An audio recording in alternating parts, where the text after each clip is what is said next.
Hi friends, welcome to our channel. ఇవాల్టి వీడియోలో blue torch light వేసి చూస్తే దెయ్యాలు కనిపిస్తాయి అనే కథతో మీ ముందరికి వచ్చాను. వీడియో నచ్చినట్లయితే లైక్ చేసి సబ్స్క్రైబ్ చేయండి. ఇక లేట్ చేయకుండా కథలోకి వెళ్దాం. ఒక నీలం రంగు టార్చ్ ఉంది. దాని వెలుగులో చనిపోయిన వాళ్ల ఆత్మలు కనిపిస్తాయి. వేణు మొదట నమ్మలేదు. కాని ఆసక్తిగా ఆ టార్చ్ గురించి తెలుసుకుని విజయవాడ శివార్లలోని ఓ స్క్రాప్ షాపులో దాన్ని కొనుగోలు చేశాడు. పాతది, జారిపోయిన రంగు, కాని నీలం వెలుగు మాత్రం చాలా భిన్నంగా మెరుస్తోంది. టార్చ్ చేతిలో పట్టుకుని వేణు రాత్రి తన అపార్ట్మెంట్ బిల్డింగ్లో ట్రై చేశాడు. కారిడార్లో నీలం వెలుగు వేశాడు. మొదట ఏమీ లేదు. మరో 3 అడుగులు ముందుకు వెళ్లగానే ఒక పసివాడి ఆకారం గోడపై నీడలాగే కనిపించింది. కాని అక్కడ ఎవ్వరూ లేరు. వేణు టార్చ్ను గోడపైకి రాగా ఆ పసివాడు అతని వైపు తిరిగి కన్నీరుతో ఇలా అన్నట్టు కనిపించాడు. నన్ను ఎత్తుకోండి, నాకు నిద్ర లేకపోతోంది. వేణు వెంటనే టార్చ్ ఆఫ్ చేశాడు. గుండె బీటలు వేగంగా నడుస్తున్నాయి. వేణు తన కెమెరా సెట్ చేశాడు, టార్చ్ వెలుగులో కనిపించేదాన్ని రికార్డ్ చేయడానికి. రాత్రి 12:13కి ఆ టార్చ్ను కారిడార్కు విసిరాడు. అక్కడ మళ్లీ అతను చూసినవాడే ఆ బుడ్డోడు కనిపించాడు. కెమెరా రికార్డింగ్లో అతను పలికిన మాటలు వినిపించాయి. ఎందుకు?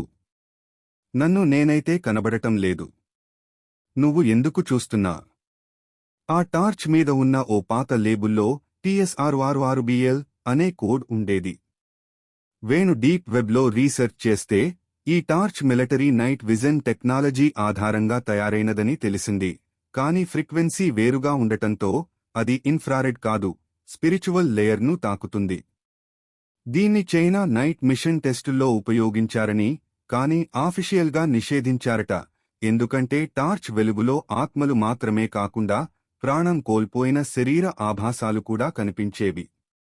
వేణు తన ఫ్లాట్లోంచి ఎదురుగా ఉన్న 203 నంబర్ ఫ్లాట్ వైపు టార్చ్ వేయగా ఒక వృద్ధ వ్యక్తి తలాడుతూ కిటికీ నుంచి అతన్ని చూస్తున్నాడు. కాని ఆ ఫ్లాట్ 3 ఏళ్లుగా ఖాళీగా ఉంది. ఎందుకంటే ఆ ఇంట్లో బాలకుడి తల్లి, తండ్రి ముగ్గురు గ్యాస్ పేలుడుతో చనిపోయారు. అతను పక్కింటి బామ్మను అడిగాడు. ఆమె భయంతో తల వంచింది. అబ్బా! ఆ తండ్రి చనిపోయినా ఇంకా తన పిల్లవాడిని వెతుకుతూనే ఉన్నాడట.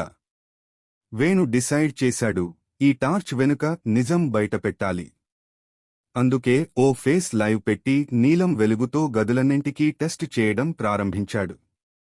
తన గదిలోనూ ఒక ఆత్మ అతని చెల్లెలు రూపంలో కనిపించింది. కాని అతనికి చెల్లెలు ఎప్పుడూ లేదు.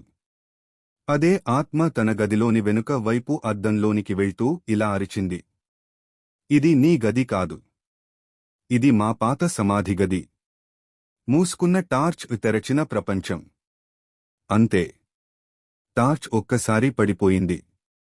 వెలుగు ఆగిపోయింది. కాని ఆ తర్వాత ఎందుకో వెలుగు లేకున్నా ఆత్మలు కనిపించసాగారు.